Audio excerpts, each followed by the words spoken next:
navideño.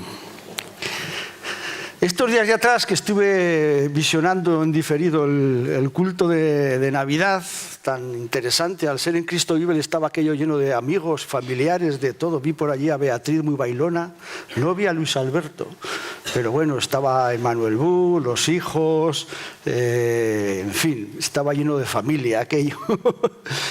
Y bueno, luego salió Noemí con esa actuación estelar, vendrá, vendrá.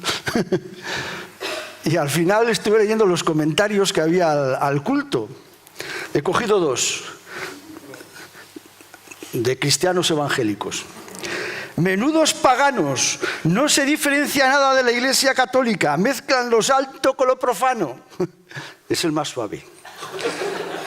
Me cuesta tanto creer que hermanos en la fe del Señor sigan promoviendo y justificando fiestas paganas de 5.000 años de antigüedad solo por tradición. Igual que los católicos, ¿hay algún católico aquí o salís mal parados aquí? Qué raro que los cristianos no encontráramos algún motivo más por el cual dividirnos, levantar una nueva pared, una muralla. La Navidad, aquí vamos a estrujar esto, una nueva ocasión para dividir las iglesias, llevarnos mal y meter una pelea entre medias. Qué raro. Lo cierto es que el origen de la Navidad pues no viene en la Biblia. Sí, bien nos cuenta cuando nació Jesús. La Navidad, tal como la celebramos, no se celebra hasta prácticamente el siglo IV, por influencia de Constantino, y había un obispo que se llamaba... ¿Dónde está el obispo? Bueno. No, tenía aquí el nombre del obispo, que se le ocurrió hacer esto. El Papa Julio I estableció la fecha del 25 de diciembre en una fecha en la que antes los romanos pues lo que hacían era celebrar a Saturno. Había una fiesta a Saturno el 25 de diciembre y este Papa, en connivencia con Constantino, se les ocurrió que en vez de celebrar a Saturno, pues vamos a celebrar el nacimiento de Jesús. Y desde entonces pues se viene haciendo eso el 25 de diciembre. Y si investigas, todavía hay por gente que te pueden decir cosas que se hacían antes del 25 de diciembre, peores todavía. Si indagamos en el origen de Papá Noel, ahí sí que le hemos fastidiado. Una teoría es que esto viene del sacerdote católico Nicolás, obispo de Midra, en el tiempo del emperador Diocleciano, esto era el siglo IV. Y entre todas sus prácticas religiosas acostumbraba en época de Navidad a dar regalos y presentes a los niños. Cuando este señor se murió, pues Roma lo elevó a los altares y desde ahí pasó a ser San Nicolás o Santa Claus. Y los niños le esperaban ansiosamente para recibir regalos en época navideña. Luego este San Nicolás adoptó un nombre Papá Noel a raíz de una raíz francesa, que sería como el padre de la Navidad. Este trascendió hasta Occidente y en época contemporánea fue introducido en diversas historias que hablaban de su origen, relacionándole con el Polo Norte y unos renos que volaban y todo este reparto de regalos. El culmen viene en 1931, cuando la empresa multinacional Coca-Cola tomó a este popular personaje, lo vistió con sus colores corporativos y se produjo una verdadera explosión y propagación de la creencia en este superser. La Coca-Cola, le debemos toda esta historia de Papá Noel, antes era secundario. Y el árbol, el árbol, madre mía, como empieces a investigar sobre el árbol. El árbol tiene unas historias aquí. La acusación central es que muchas civilizaciones del pasado adoraban o incluían árboles en su tradición mitológica. En la antigua Babilonia, por ejemplo, se usaba un árbol como parte de una liturgia relacionada con el mito de la resurrección del dios Tamuz. Yo no investigo mucho. Si quieres, le preguntas a Fermín, que sabe mucho de este tema. En la antigüedad, los germanos, convencidos de que tanto la tierra como los astros pendían de un árbol gigantesco, tenían un árbol dedicado al dios Yggdrasil, o el árbol del universo, y a este le rendían culto y lo adornaban, y en el solsticio de invierno hacían una fiesta de antorchas y bailaban allí alrededor del árbol. Pero en el año 740 vino San Bonifacio, un inglés que fue el evangelizador de Alemania, y taló el árbol sin pedir permiso a nadie. Dicen que el árbol cayó sobre un pequeño ciprés que milagrosamente quedó en pie, y desde entonces cambió ese árbol por un ciprés, que además, al tener hoja perenne, dice que representa a Dios, porque Dios también es perenne, tiene forma triangular, que es como la Divina Trinidad. Colgó manzanas que representan el suceso de las manzanas, ya sabéis, de la fruta prohibida en el paraíso, y le dio todo un simbolismo sobre la historia cristiana. En la Edad Media luego esto se expandió por todo el mundo. Algunos han hecho el seguimiento del árbol de Navidad, tienen hasta fechas. Dicen que el primer árbol de Navidad decorado, como tal lo conocemos en la actualidad, se vio en Alemania en 1605. A España llegó en 1870, a Finlandia en 1800. Y en el castillo de Windsor, en Inglaterra, se vio por primera vez en 1841, de la mano del príncipe Alberto, esposo de la reina Victoria. Hay que añadir, aparte de esto, que además el Belén, tal conocemos, o el pesebre, pues ese viene de Francisco de Asís. Esto ya era el siglo XIII. Francisco de Asís empezó a hacer un Belén viviente, y de ahí empezó a extenderse esta tradición. Más adelante, luego en Nápoles, hicieron unas figuras de arcilla, y de ahí viene la historia del nacimiento. Pero esta influencia que venía del norte con el arbolito de Navidad ha terminado por imponerse y casi está desplazando al Belén, ¿no? Con la connivencia luterana, dicen algunos, se introdujo la figura del árbol en contra del Belén. Con el paso del tiempo, las tradiciones y lo que representan cambian, y esto es así especialmente con las fiestas cristianas. Quiero que veamos un hecho que ha pasado con el árbol de Navidad. Los puritanos ingleses no les gustaba para nada, tenían una serie de condenas hacia el tronco de Navidad, el acebo, el muérdago. También Oliver Cromwell en Inglaterra predicó contra las tradiciones paganas, como los villancicos, los árboles decorados y cualquier expresión alegre. Ya sabéis cómo era Cromwell, que si había alegría era malo. Cualquier expresión alegre que profanara este acontecimiento sagrado.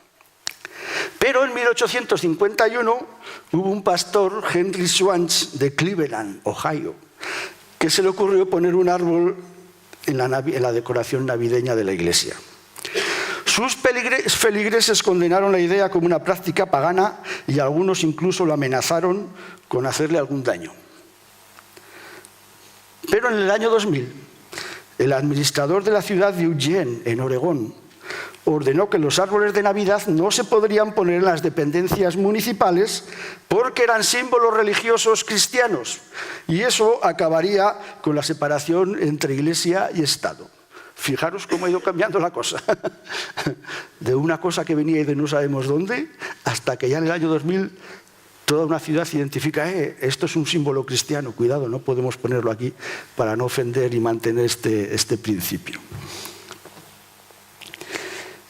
Bueno, hay muchas fiestas como esta. Ahora, yo no he visto a nadie que acuse de satanismo, por ejemplo, a los católicos, que celebran el Día de Todos los Santos el 1 de noviembre. Mucha gente celebra esa noche la fiesta de las brujas. Bueno, pues cada celebrante sabe a quién dedica su celebración, y creo que es igual en la Navidad. Puede ser una fiesta cristiana si la celebramos como tal, o puede ser una mamarrachada como últimamente prácticamente pues, se ha convertido en muchos sitios. ¿Qué conexión o qué importancia tienen las conexiones de las celebraciones cristianas con otros eventos coincidentes en esas fechas o otras tradiciones a las cuales suplantan? Pues puede tener la importancia que queramos darle. Y yo creo que como cristianos tenemos que seleccionar las batallas que importa pelear. Y Jesús también lo hacía. Jesús seleccionaba algunas batallas y algunas cosas sobre las que no pasaba. Y otras, pues, transigía. Por ejemplo, el impuesto del templo. En Mateo 17 se nos cuenta cómo Jesús y sus discípulos llegaron a Capernaum y allí cada vez se ve que había que pagar un impuesto para el mantenimiento del templo. Y entonces le preguntan a Pedro, los que cobraban el impuesto, ¿tu maestro no paga el impuesto del templo? Sí lo paga, respondió Pedro. No lo había pagado todavía. Aquí Pedro echó un poco de mentira. No sabía todavía qué pensaba Jesús sobre el tema. Al entrar Pedro en la casa, se adelantó Jesús a preguntarle, ¿tú qué opinas, Simón? ¿Los reyes de la tierra a quiénes cobran tributos e impuestos? ¿A los suyos o a los demás? A los demás, contestó Pedro. Entonces los suyos están exentos, le dijo Jesús. Pero, Jesús es evidente que con este impuesto no estaba de acuerdo. Le parecía que no se debía pagar. Pero le dice a Pedro, para no escandalizar a esta gente, vete al lago, echa el anzuelo, saca el primer pez que pique, ábrele la boca y encontrarás una moneda. Dásela por ellos, por mi impuesto y por el tuyo. Esta es una cosa sobre la que Jesús dice no merece la pena pelear.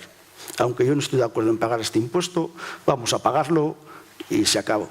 Es una de esas batallas que no... ¿Para qué te vas a meter en ese berenjenal? Jesús decide que este asunto no es de importancia, pero en cambio no cedió nunca a la pretensión farisea de que dejase de sanar en sábado o de que cumpliera la ley de tal forma como ellos pensaban. Jesús no transigía con la hipocresía o con la injusticia sobre el pueblo. En estas cuestiones era capaz de dar la vida. Esta era una batalla con la que había que pelear. Si buscáis el capítulo 11 de Lucas, todo esto es una batalla contra los fariseos y los doctores de la ley que están tratando de imponerle a Jesús su forma en la cual tiene que cumplir la ley. Y Jesús se da cuenta que esa forma no es la correcta. No está el espíritu de la ley ahí metido. Eso no está de acuerdo con su Padre Dios y Jesús les llama la atención claramente. Tan pronto cuando terminó de hablar, estoy en el versículo 37, por ejemplo, un fariseo le rogó que comiera con él y entrando Jesús en la casa se sentó a la mesa.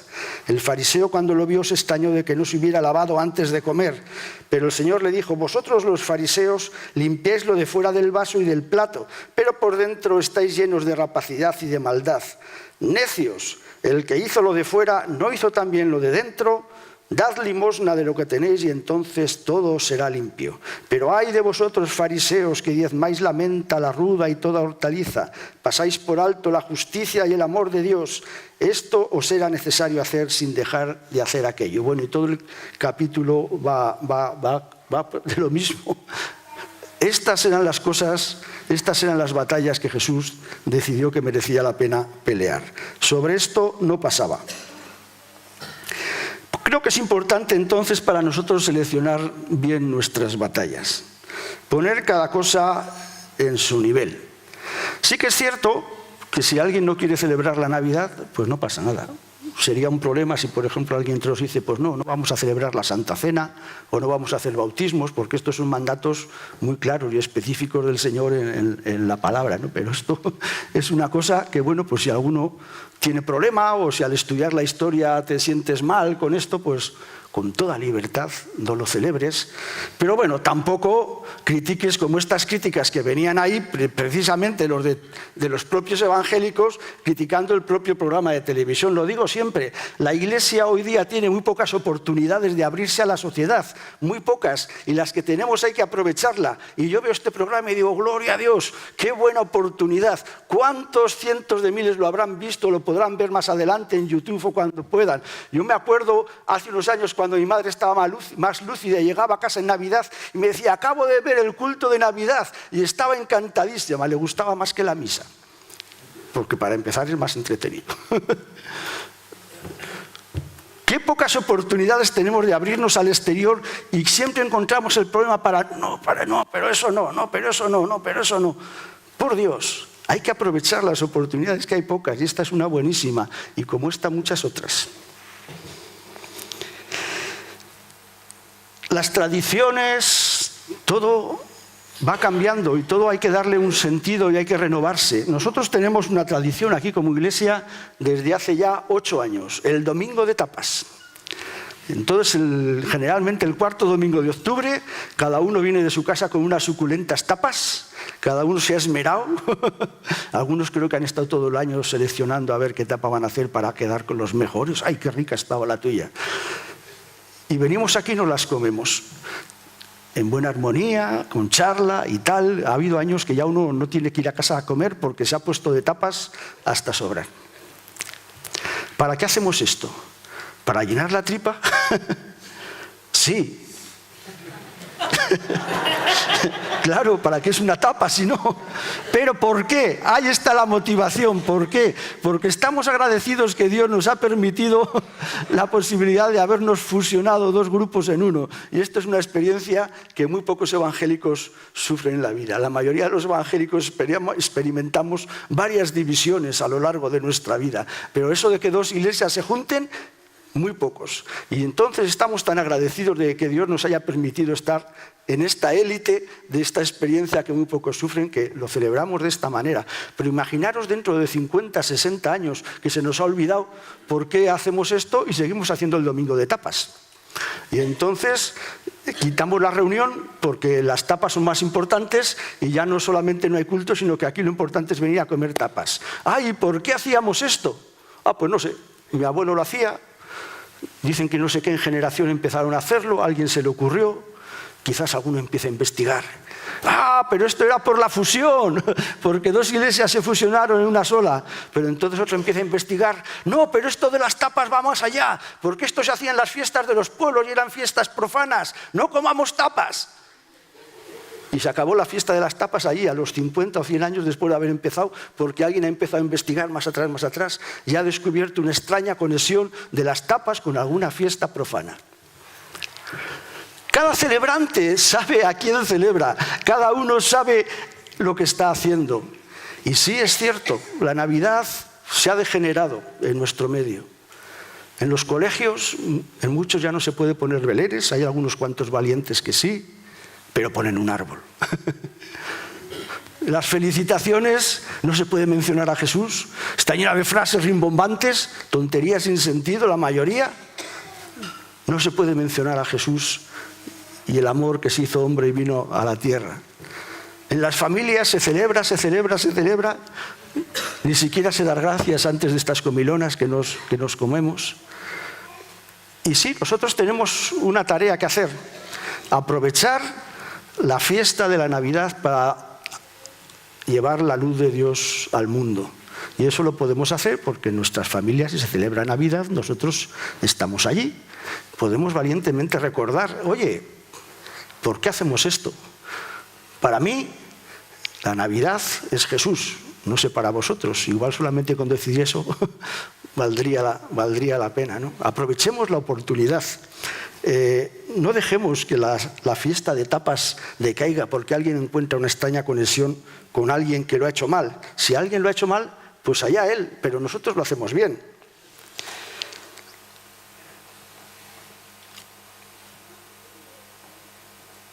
Yo he investigado un poco de esto de la tapa.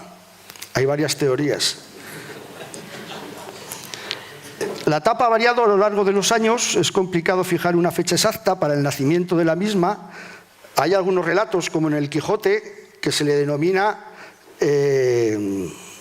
los llamativos. En el Quijote los llamativos son las tapas. O Quevedo, en alguna de sus obras, las llama los avisillos, que son lo que comías antes de la comida principal. Algunos dicen que fue en realidad Alfonso X el Sabio el que dio origen a esto de comer, porque por prescripción médica tenía que tomar, ¿qué médico sabía?, 2 copas de vino diarias. Alfonso X el Sabio. Y claro, si tomaba 2 copas de vino sin nada, pues aquello tenía su efecto. Y entonces dicen que Alfonso X el Sabio empezó a comer algo de embutido y un poquito de carne, y a eso se le llamó la tapa. La versión que más me gusta es esta, y dice que en realidad fue Alfonso XIII, que en su visita a Cádiz, antes de regresar al palacio, se detuvo en el Ventorrillo del Chato, que esto está en la playa entre Cádiz y San Fernando, y que según he leído el Ventorrillo del Chato todavía existe. Alfonso XIII pidió una copa de vino de Jerez, pero no se percató de que ese día había viento y con el remolino del viento y la arena de la playa se estaba llenando el vino, y un camarero avispado puso una loncha de jamón encima de la copa para que no entrara la arena. Y entonces el rey preguntó, ¿y esto qué es? Y el camarero dijo, disculpe, majestad, es que para que no entre el aire le he puesto esta tapa. Y entonces al rey le hizo muchas gracias, dice que tanto el rey como su séquito repitieron que les trajeran otra copa de vino, pero con la misma tapa, que también se la comieron. Y algunos dicen que la historia viene de ahí. Bueno, ¿tiene esto alguna conexión con nuestro domingo de tapas? ¿Qué tiene que ver eso con nuestro domingo de tapa? Todas estas historias que también hay tapas. No tiene nada que ver. Para mí, yo pienso que liamos las cosas demasiado y que todas estas tradiciones y tal no tienen nada que ver con aquellos si verdaderamente celebramos la auténtica Navidad. Cuando Pablo fue a Atenas y dijo, bueno, yo vengo aquí a traerles la luz de Jesús, ¿cómo se la presento? Y de repente vio allí que había al Dios desconocido. ¡Ay, qué buena idea! Voy a utilizar este Dios desconocido y voy a presentarles a Jesús como si fuera Él. Pero si investigáramos sobre este Dios desconocido, tendría muy poco que ver con Jesús. ¿De dónde habría salido en la cultura atena aquel Dios desconocido? Bueno, quizás su miedo a decir, a ver si no vamos a dejar a algún Dios que no le demos culto y se va a volver contra nosotros. Nada que ver con Jesús. Pero Pablo, viendo que tenía muy pocas oportunidades de presentar el Evangelio, ahí se le abrió una perfecta. Esta es la buena. Y con eso presentó a Jesús. Alguien podría decir, Pablo, hereje, te has vuelto de los incrédulos. ¿Cómo haces que Jesús sea este Dios desconocido? Bueno, era una buena manera en que los atenienses podían entender lo que pasaba allí. Cuando se instituyó la Navidad, los que la instituyeron, yo no estoy muy de acuerdo en casi nada con Constantino, pero creo que tanto Constantino como el Papa querían erradicar el paganismo del Imperio Romano y se les ocurrió que esto era una buena idea. ¿Os acordáis en el retiro que os hablé de este libro que tiene 10 buenas ideas en la historia del cristianismo, ¿no? Pues probablemente esta también debiera estar en ese libro, la idea de celebrar la Navidad. Qué buena oportunidad nos ha traído para presentar a Jesús. También hay que hacer diferencia entre mandatos bíblicos, como os he dicho, y lo que no son mandatos bíblicos, son costumbres. Y entonces, pues ya digo, la Navidad, celebrarla, no es ningún mandamiento del Señor, como la Santa Cena o como el bautismo. Así que si alguien no quiere hacerlo, tampoco pasa nada. No, respetémosle y dejémosle en paz. Bill Graham, un escritor en Protestante Digital, dice: si los paganos convierten los árboles en ídolos, es su problema, pero el árbol en sí no es malo. El árbol demuestra que Dios es el creador.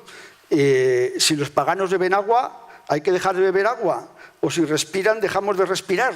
Allá ellos, pero el agua y el aire pues también son cosas buenas, ¿no?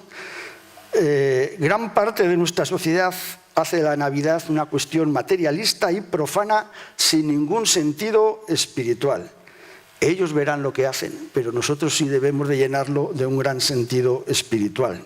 Debemos darle el auténtico sentido y no debemos de dejarnos llevar por las corrientes de nuestro mundo, de nuestro tiempo, y debemos celebrarla de forma que demos gloria a Dios. Para acabar en todo esto, Pablo tuvo mucha sabiduría al escribir en Romanos 14. Uno hace diferencia entre día y día, mientras que otro juzga iguales todos los días.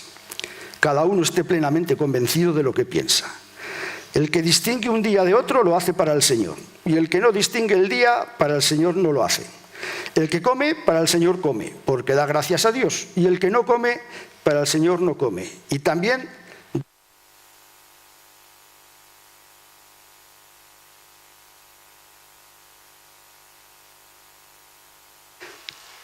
ninguno de vosotros vive para sí y ninguno muere para sí. Y también quiero terminar con 1 Corintios 11:16, que aunque está hablando de otro tema, creo que se puede aplicar bien a esto, que nos dice Pablo: si alguno quiere discutir, sepa que ni nosotros ni las iglesias de Dios tenemos tal costumbre. Así que si queréis celebrar la Navidad, celebradla bien, darle el sentido que tiene. Si no quieres celebrarla, pues déjanos a los demás hacerlo, en paz. Amén.